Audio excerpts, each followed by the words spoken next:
Thank you, Mr President. I rise to speak to this disallowance motion, and it will come as no surprise to anyone in this House that I'm a passionate supporter of the community's right to participate in decision-making and in the political process. When rising to speak to this disallowance motion in my name, I wish to state at the outset that while I'm sure I share with everyone in this place a concern that we ensure a viable abalone population or populations in biodiversity terms, by no means am I an expert in abalone population management, nor am I an expert in the dynamics of the abalone fishery and the industry that surrounds it. And in fact, for full disclosure, I cannot even claim to be a recreational fisher. I don't own a rod or a net. However, we have heard from others today in briefings who are these things, and I don't question their expertise and their considerable personal experience in these areas. People who are involved in these areas are clearly very passionate and committed people, both from the recreational fishers side, people involved in the department and people involved in research areas. So I commend them all for that and thank them for sharing their that expertise and experience with us. So my lack of experience aside, Mr President, I do claim some expertise in good governance and in due process, as many others here do. And that's the real reason that, I guess that's the real issue actually, that I'm speaking on today in drawing Parliament's attention through this disallowance motion to the question of whether good governance and due process were consistently applied through the development of the Fisheries Abalone Amendment Rules 2019. In particular, I'd like to speak about, or the particular area I'd like to speak about is relating really to the development and particularly the consultation process around these rules and the perception that many stakeholders clearly have that that process was lacking and that there was not an opportunity to participate in it fully and genuinely. First, to provide some context, here's a quick snapshot of Tasmania's abalone population and fishery. The abalone fishery consists of three sectors: the commercial sector, the recreational sector and the Aboriginal cultural sector. In 2019, there were 11,378 registered recreational abalone licence holders in Tasmania. A sizable number, I think we'll all agree. The Tasmanian wild harvest abalone fishery, the world's largest, currently produces approximately 25% of the total annual global production of wild-caught abalone. What a wonderful, privileged position we're in. In 2017, the gross value of production of the fishery was estimated to be approximately $70 million from a total allowable catch of 1,561 tonnes. The abalone fishery also provides financial returns to the community in the form of a resource rent, a levy which is covered by contractual arrangements contained in the abalone deeds of agreement. The deeds involve fees that return on average approximately $7 million a year to the state. About 95% of the Tasmanian abalone catch is exported from Australia to a range of destinations in Asia, including China, Hong Kong, Singapore, Taiwan and Japan, with live abalone the main export product. Additional to biodiversity considerations, the abalone fishery is clearly a valuable industry financially, culturally, recreationally and environmentally. And so just to mention the animal itself, because it's relevant here when we're talking about some matters relating to this issue. Abalone are gastropod mollusks, or in a more common language, they're marine snails, and they can live upwards to be upwards of 50 years of age, something I was quite astonished to discover. They become sexually mature between 5 and 8 years old, and it's their reproductive methods that make them vulnerable to overfishing. Abalone are broadcast spawners, that is, they release their eggs and sperm into the water where fertilisation then occurs.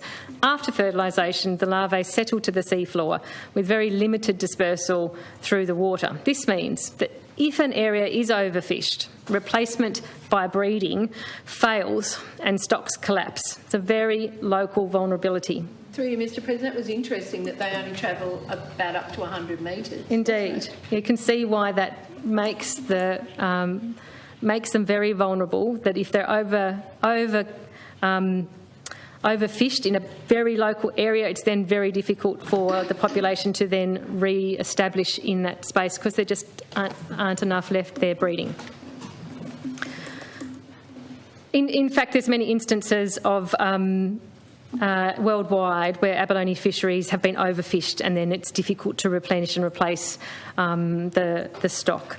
And clearly, in that regard, I understand and appreciate, as we've all heard about during briefings today, that the efforts that are being made to address the challenges that we have in our coastal areas to ensure that we have a viable abalone population and that it continues to be able to provide the value that it does to our state, not just financially but also culturally and recreationally and environmentally.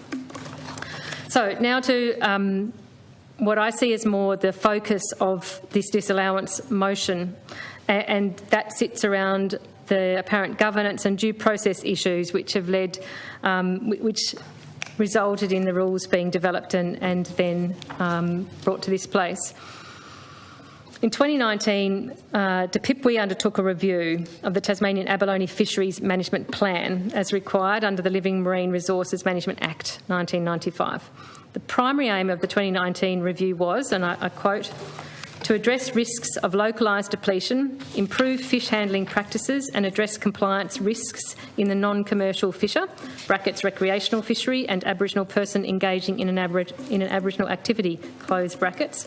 Some issues such as compliance and handling are also applied to the commercial fishery, end of quote. In consultation with the Minister's Recreational Fisheries Advisory Committee, RECFAC, proposals about the rule changes were released for public comment on the 28th of June 2019 as draft amendments to the management plan. The only reported preliminary public engagement done by the department was in conjunction with recreational fisheries forums in Burnie and Smithton in March 2019 and with attendees at AgFest in May 2019. The key rule change proposals that were put forward included the following: reducing the bag limit from 10 to 5, the possession limit from 20 to 10, and introducing a boat limit of 15 abalone. Changing the possession limit for non-fishers from 5 to 2, allowing a fishing licence holder or an Aboriginal person engaged in an Aboriginal activity to shuck 1 abalone a day on a boat. Deeming any abalone in the possession of a child under 10 to be possessed by the supervising adult. Defining a measuring device and tools for taking abalone, prohibiting the taking of abalone at night, and finally administrative and minor amendments including commercial fisher operational matters, defining several area definitions and designated ports. So those were the matters that were sought to be enacted and then were being consulted on. Through its involvement with the Recreational Fisheries Advisory Committee, and as far back as August 2017, the key representative body for recreational fishers, TARFISH, was aware that an abalone fisheries review was being considered. Apparently what was being proposed by the department at that time was a formal review of catch limits and the introduction of a boat limit, with the outcome of halving the bag and possession limits for the recreational abalone sector. This gave rise to concerns from TARFISH and others that the review's outcome had in fact been decided before it had even commenced, certainly before consultation commenced. While the government argues it did consult with all key stakeholders, there is a difference I think we would all recognise and probably have observed in various circumstances, a difference between advising, consulting and, crucially, involving people in decision-making. And affected stakeholders in this decision-making process felt neither involved nor particularly well consulted, but merely felt advised. As many of us here would understand, it's really important in successfully bringing forward but then implementing and having accepted a policy that you bring people along with you. We all know the importance of taking those who are affected by an issue along with you during that process, because in that way, even though all stakeholders may not get what it is that they want from a process, may not get the outcomes that they're seeking, and certainly it would be rare that everyone did. If they have played a meaningful role, if they've been involved and meaningfully consulted, and importantly, if they've felt and understand that they've been listened to, we would find that they are more likely to acknowledge and accept the outcome that's arrived at, even if it hasn't delivered all the matters that they felt maybe it should have. Genuine consultation is when all affected stakeholders get to contribute to examining the issues, looking at various options to address those issues, and collaboratively developing solutions. And by all accounts, Mr. President, it appears that this was not the experience of stakeholders, important stakeholders, involved in this process. I've been advised that DPIPWI did not formally request advice from Tarfish, the organisation representing recreational fishers, on any of the proposed amendments before they were released into the public domain on the 28th of June 2019. This was despite Tarfish requesting details on the status of the review on numerous occasions. And if this is the case, then it's understandable that stakeholders such as Tarfish, who are recognised by the government as the peak body for recreational marine fishers in Tasmania, are now raising concerns about process. During the public comment period for consultation on these rules, we have been given to understand there were 635 written submissions received. 90% of those submissions or thereabouts were from people with an interest in recreational fishing. These are people who like to be engaged and want to be involved. Submissions were also received from peak bodies including Tarfish, the Tasmanian Association for Recreational Fishing Inc, TASFAR, and the Tasmanian Abalone Council, the Tasmanian Conservation Trust, the Tasmanian Regional Aboriginal Communities Alliance, the Tasmanian Aboriginal Centre and the Aboriginal Land Council of Tasmania. We have a summary document that actually from the government about the results of that consultation. And my understanding from that and from discussing it with those involved is that the main themes that were raised in submissions to the consultation were summarised in the DPIPWI document include the following: that the recreational catch is relatively low compared to the commercial sector, that the recreational restrictions will not lead to sustainability improvements, that commercial take should be reduced, that additional enforcement should be undertaken rather than further restriction on the recreational sector, and that the social and community benefit of recreational fisheries needs to be more highly valued and considered when decision-making is occurring. That's what I understand was the thrust of much of the feedback received through that consultation process. In other words, a high proportion of all the submissions indicated that the recreational fishery was not a significant part of the problem or the solution necessarily, and therefore the catch reductions proposed were unwarranted. A lot of disquiet. In response, DPIPWI made changes to only 2 of its recommendations. It recommended that the bag limit be reduced from 10 to 5, with a boat limit of 25 abalone in the eastern region only. These were then incorporated into the resulting Fisheries Abalone Amendment Rules 2019. And all the other recommendations remained, though some have had minor amendments. Mr. President, what this demonstrates to those affected stakeholders is that although the government asked for and received submissions, and it does take time to make submissions and effort, particularly for those who are just doing it because it's meaningful to them as part of their recreational activities. It's not part of their paid work or core business or matters that are central to their life, but it's something they're passionate about in their recreational activity. From those affected stakeholders, although the government asked for and received those submissions, about 600 of them felt or presented matters that many felt were then not given acknowledgement of or given attention to.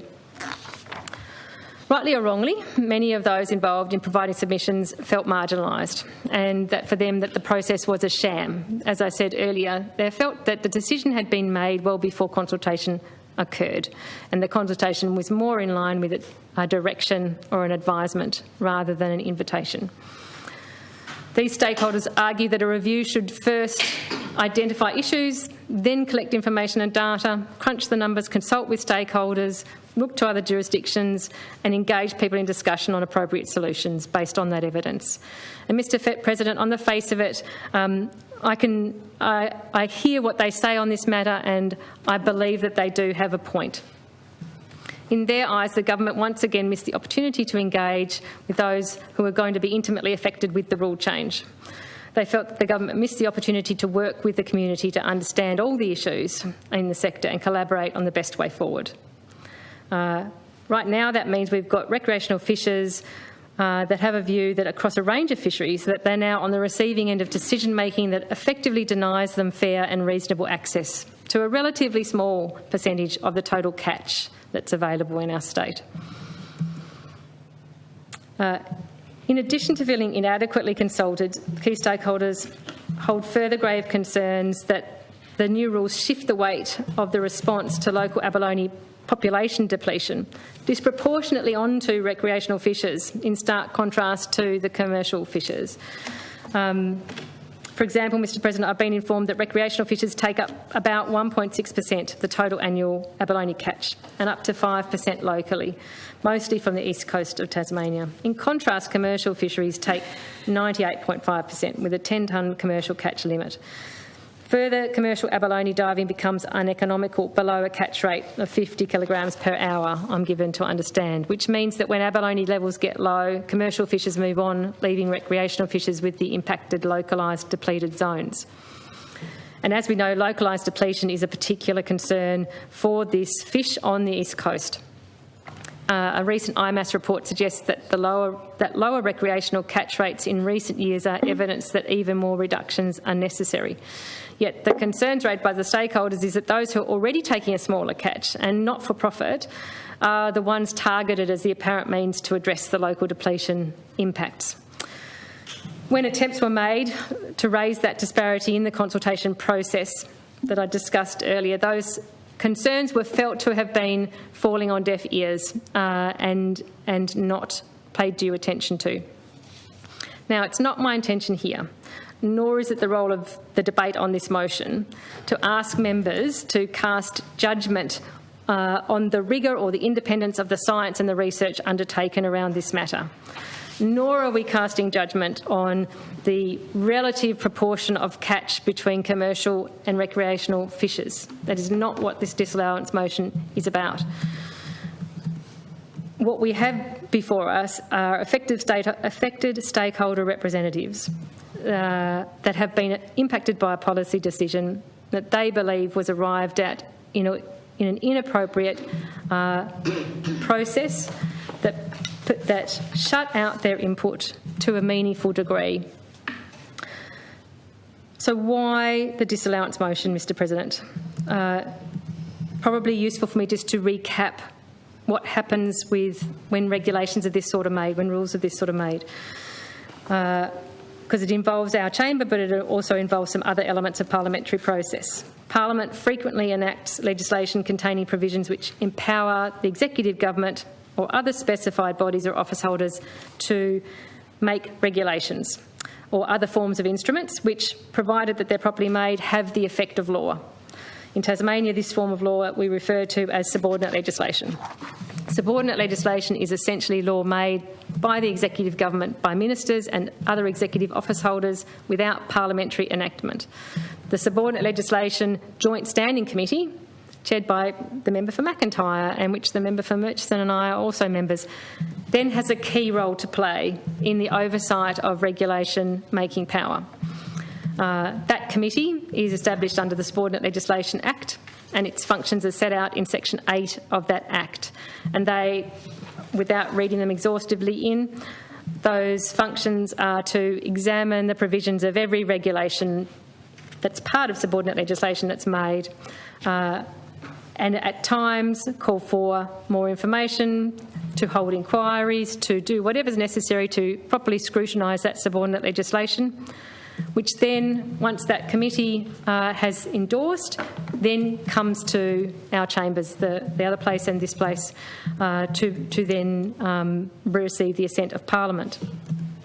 It's then or just to talk through then in terms of these rules. So these rules came to the Subordinate Legislation Committee, and they arrived at that committee just as COVID hit our state around March last year.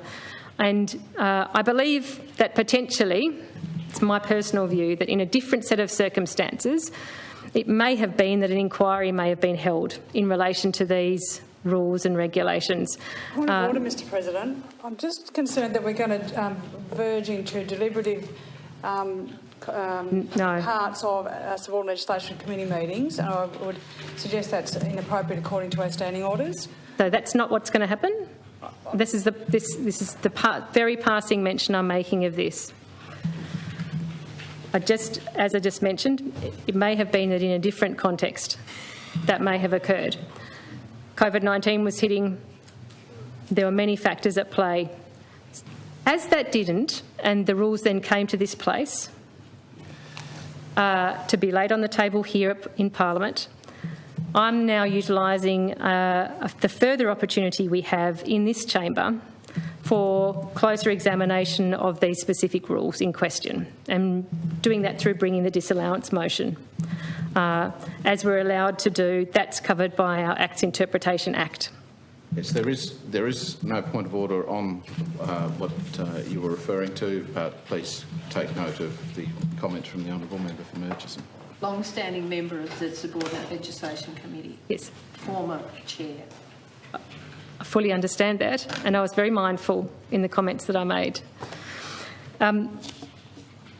So we've arrived at the disallowance motion that I brought for consideration in this place. And I brought that disallowance motion because it was brought to my attention by constituents and members of the community, the issues that they felt sat around these rules and regulations, and requested that there be an opportunity, if there was one available, for that to be further examined. So this disallowance motion is in the effort of allowing that examination to occur. So what does it do? This notice, this disallowance motion simply, fairly discreetly, seeks to disallow two elements of the Fisheries Abalone Amendment Rules 2019. The rules that deal with recreational catch and possession limits and effectively reduce the recreational catch limits and possession limits in the eastern region by 50%. So those two parts are Part 2, Section 9, Rule 18, amended, brackets quality of abalone, close brackets. A, possession limit for non-licensed person reduced from 5 to 2 abalone. And C, possession limit for licensed recreational persons reduced from 20 to 10 abalone.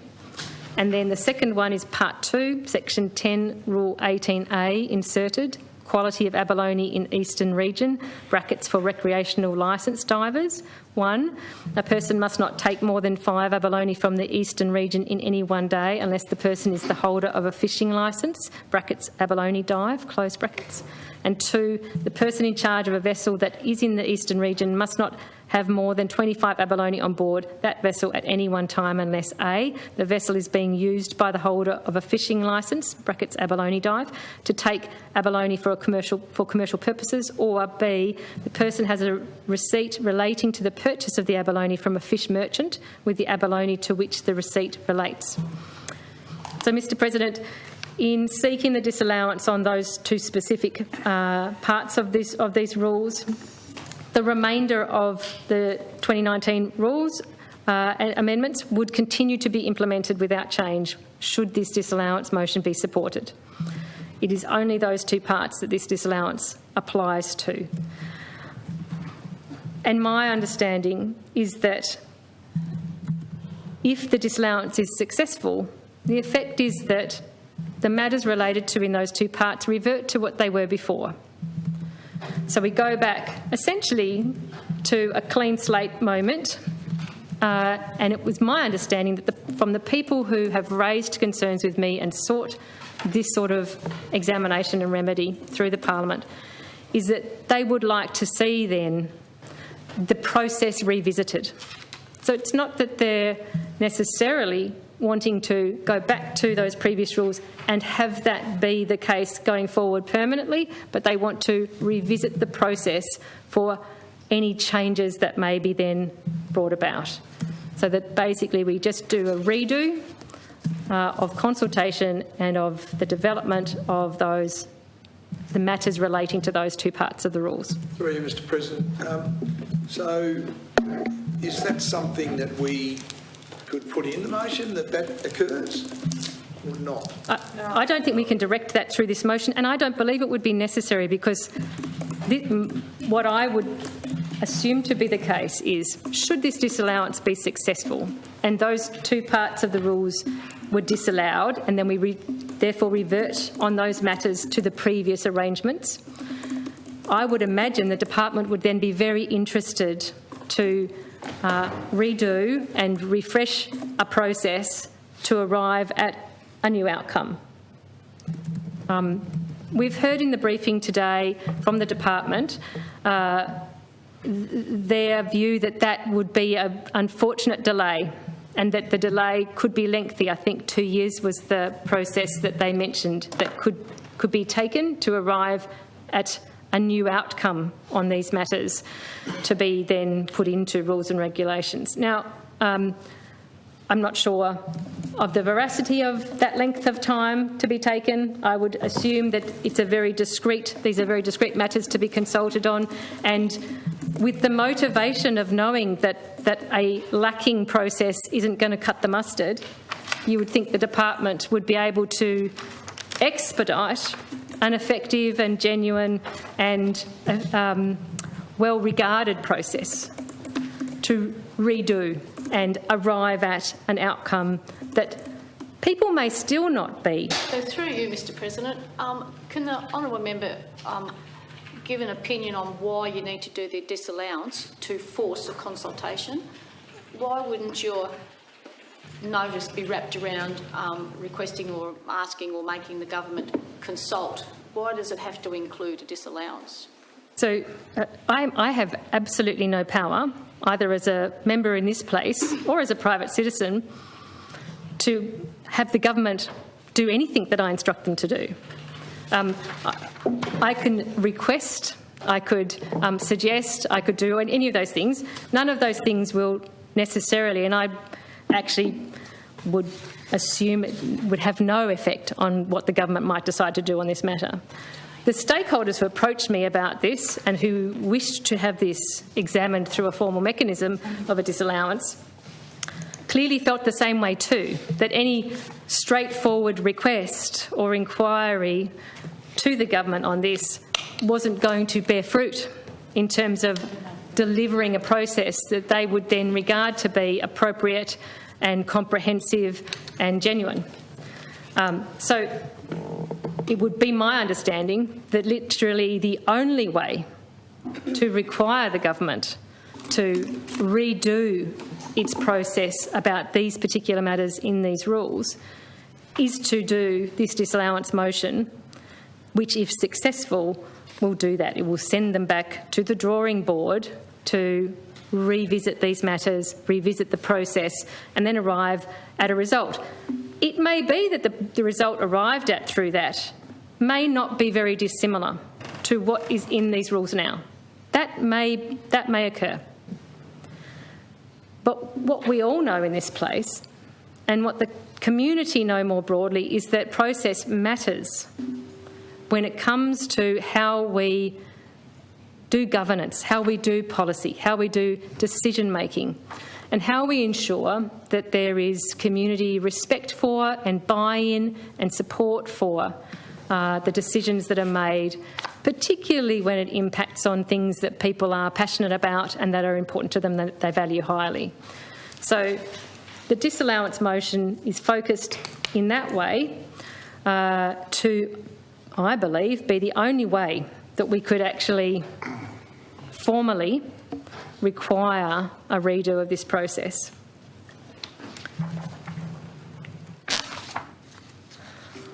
I'll just find my spot, Mr. President, because I wandered off track a bit there.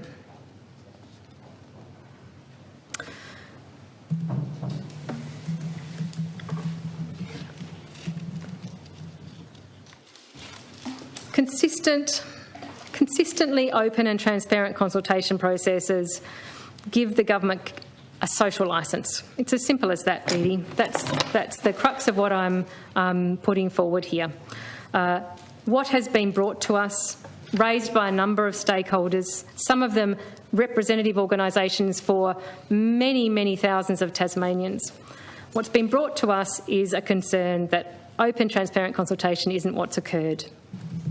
And the simple request is that it is done, it is undertaken anew, and people are allowed to be heard, to have their say, to be involved in decisions about an area of our recreational life in this state that people value very, very highly and are very committed to.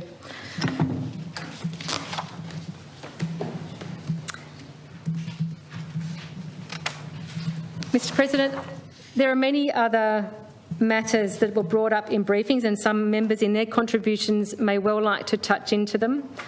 We were provided with some comprehensive information from the representative group Tarfish, including a set of notes and a set of notes on a timeline, which I would like to seek leave to table.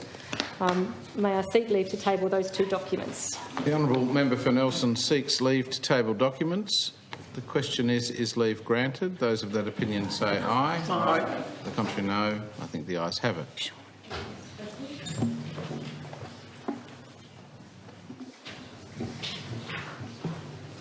I'm not going to read those documents in or make too much reference of them. I believe I want to stay fairly squarely in briefly in my opening remarks, really touching into what this disallowance motion is about. It's not about questioning science, it's not about questioning relative merits or the way relative parts of this industry are treated between commercial and recreation. It's not even necessarily about the content of those rules that I'm seeking to disallow through the motion. It's about insisting on a process that's open and transparent, consultation that's genuine, that allows people to be involved in decision making. It's the kind of area where you could easily say, let's just overlook it and put it aside and say, oh well, particularly if you're not personally involved, as I'm not personally involved. But Mr. President, the thing that I think is also important to consider here is that when patterns of behaviour develop, particularly from a government where consultation is underdone or consultation isn't done as genuinely or as transparently as it should be, that kind of pattern becomes disturbing. And we don't want that kind of pattern to develop or to become ingrained in any government of this state. It doesn't hurt governments and departments to be reminded sometimes that if they haven't done something as well as they should probably go back, do it again, and genuinely involve the people who need to be involved, which is what this motion is about. I'm going to leave my remarks at that. I'll be very interested to hear other members' contributions and respond to those in the summing up. Thank you, Mr. President.